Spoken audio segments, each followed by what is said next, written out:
kota Madinah, yang mana masjid ini dinamakan dengan masjid apa? Qiblatain. Ada dua kiblat di sini. Gimana ceritanya? Ada yang ke depan, ada yang ke belakang ya? Seperti itu? Enggak. Nah, jadi Bapak Ibu yang kami muliakan, masjid ini merupakan tempat terjadinya cerita tauhid. Apa enggak, Pak? Anak salam. Baik. Mau tahu insyaallah. Ya, tempat ini merupakan tempat terjadinya perpindahan arah kiblat kaum muslimin. Ya, yang mana awalnya kiblat kaum muslimin itu mana? Baitul Maqdis ya, ke Palestina. Kita bisa lihat di sini ada dua kubah ya. Kubah yang sebelah sini itu adalah mihrab awalnya kaum muslimin, yaitu mengarah ke Baitul Maqdis ya, ke sebelah sana.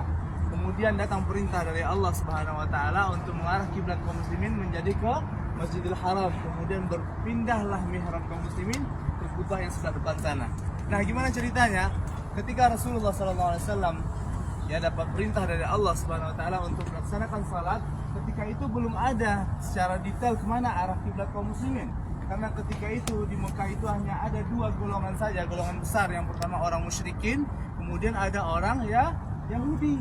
Ya, Rasulullah SAW memilih arah kiblat orang Yahudi. Karena apa? Karena agama Yahudi itu berasal dari sumber yang sama juga, yaitu berasal dari Allah Subhanahu wa taala, tetapi sudah keruh, sudah banyak penyelewengan dan perubahan-perubahan. Nah, tetapi untuk arah kiblat Rasulullah lebih memilih agama orang Yahudi saat itu, yang mana mereka mengarah ke Baitul Maqdis. Sementara orang-orang musyrikin mereka adalah penyembah berhala, orang-orang yang menyekutukan Allah Subhanahu wa taala. Nah, itulah kiblat pertama kaum muslimin ke Baitul Maqdis. Selama 17 bulan Rasulullah SAW mengarah kiblatnya kemana? Baitul Maqdis. Sampai Rasulullah SAW ke kota Madinah, ketika itu masih banyak orang Yahudi di kota Madinah. Rasulullah SAW sering mendapatkan celaan orang-orang Yahudi. Apa bedanya kamu dengan kami? Ya, kami mengarah ke Baitul Maqdis, kamu juga mengarah ke Baitul Maqdis. Nah, ketika itu Rasulullah nggak nyaman, nggak tenang hatinya, sering berdoa kepada Allah Subhanahu wa taala. Akhirnya Allah Subhanahu wa taala mengijabah doa Rasulullah SAW dengan sebuah wahyu dari Allah. Qad nara taqalluba wajhika fis sama. Kita sering kok lihat kamu berbolak-balik mukamu meminta kepada aku, kata Allah Subhanahu wa taala. Falanuwalliyannaka.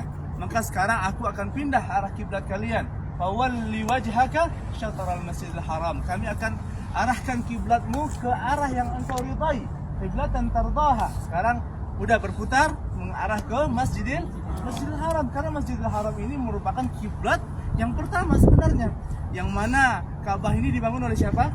Nabi Ibrahim. Jauh sebelumnya dibangun oleh siapa? Oleh malaikat Allah Subhanahu wa taala. Kemudian ditegakkan kembali pondasi-pondasinya oleh Nabi Ibrahim.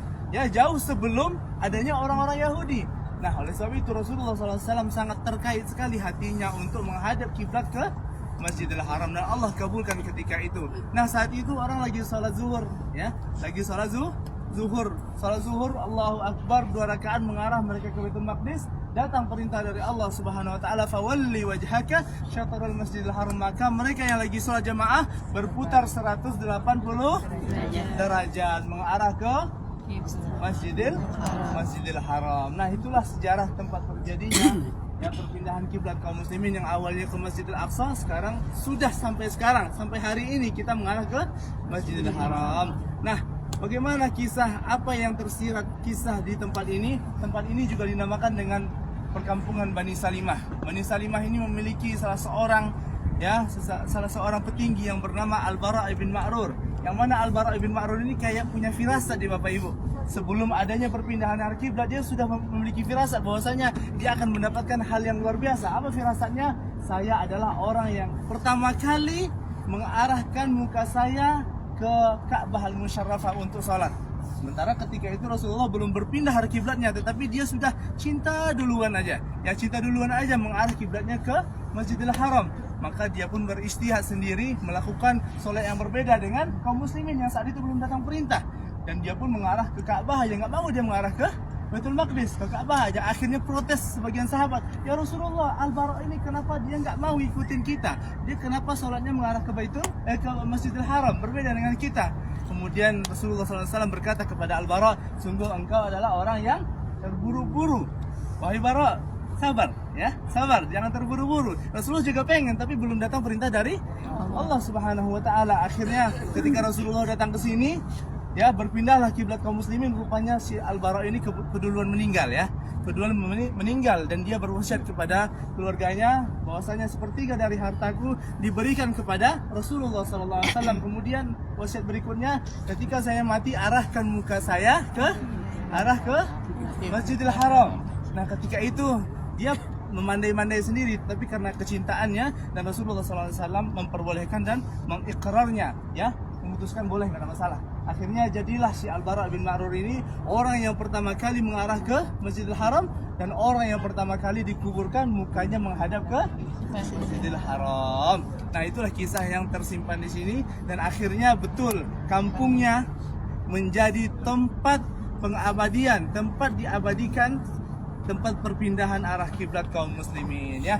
Mungkin itu saja yang bisa kami sampaikan. Itulah yang bisa kita ceritakan tentang Masjid Al-Qiblatain. Semoga Allah Subhanahu wa taala memberikan kita hidayah dan juga memberikan ketaatan sebagaimana mereka taat kepada Allah Subhanahu wa taala. Datang perintah, mereka langsung berputar. Ini menandakan mereka ini adalah orang-orang yang sami'na wa ata'na. Nah, itu saja yang bisa kami sampaikan ya. Sekarang kita langsung prosesi foto-foto ya. Setelah itu langsung ikuti arahan dari ustadz masing-masing. Wassallallahu ala nabiyina Muhammad. Wassalamualaikum warahmatullahi wabarakatuh.